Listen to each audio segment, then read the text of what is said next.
Alors c'est un livre très ancien puisqu'il a eu le prix Femina, je crois, dans les années 50. C'est un livre qui s'appelle Le pays où l'on n'arrive jamais, d'un certain André d'Hôtel. C'est un livre que j'ai lu quand j'étais une petite fille et je crois qu'il m'a énormément marqué et peut-être marqué ma lecture en tant que libraire. Un livre qui se passe, c'est une histoire d'enfants qui se trouvent et qui se reperdent et qui vont se retrouver dans un pays qui est un peu magique parce que c'est le nord de la France, avec un très beau décor sur la nature.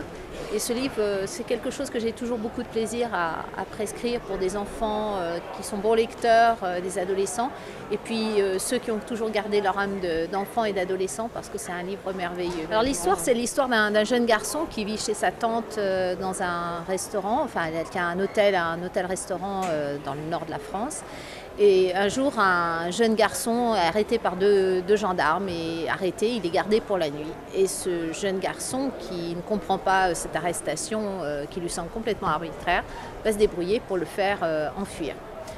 Il va le perdre de vue et un jour ils vont se retomber dessus et en fait le jeune garçon est une fille en fait. Et cette fille lui explique qu'elle recherche ses parents.